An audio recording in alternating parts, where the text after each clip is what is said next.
So you just got a chance to tell everyone about The Walking Dead. How was that? That was awesome. I mean, being here at WonderCon, obviously the crowd are full of Walking Dead fans, you know, going back to the comic book.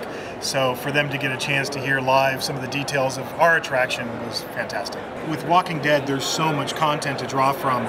So ultimately, you know, it comes back to the fans. We pay a lot of attention to the fans of the show, what they want to see. So if we felt it was something that was popular with the fans, then we tried to include it in the attraction. Just speaking of Easter eggs, I mean, this entire attraction, you know, there are Easter eggs all over it. So even, you know, if you're in the hospital, you know, a name on the door is going to relate back to something in the world of Walking Dead. What we did reveal today is we revealed two iconic scenes from The Walking Dead that are going to be featured in the attraction.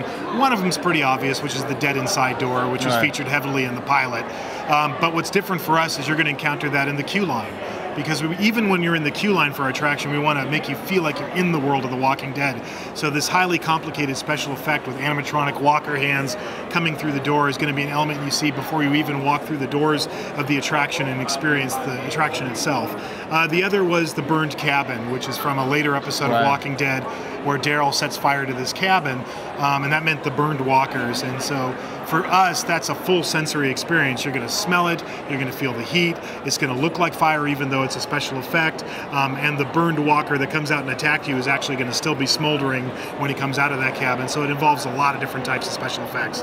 The Walking Dead and zombies don't pull punches. No, they don't. When it comes to blood, when it comes to gore, when it comes to eating a horse or doing whatever. I mean, are you guys ready to go full force into this world? Yeah, we are. I mean, this is not Walking Dead light. This is a very, very intense attraction, and that's very different for theme parks in general. I don't think you would find this anywhere else in the world. You'd only find it at Universal Studios Hollywood.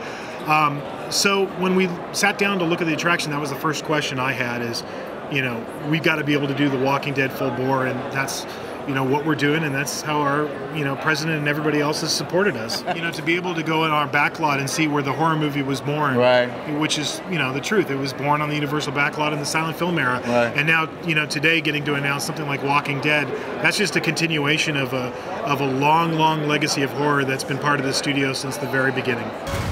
Survive The Walking Dead attraction, coming this summer to Universal Studios Hollywood.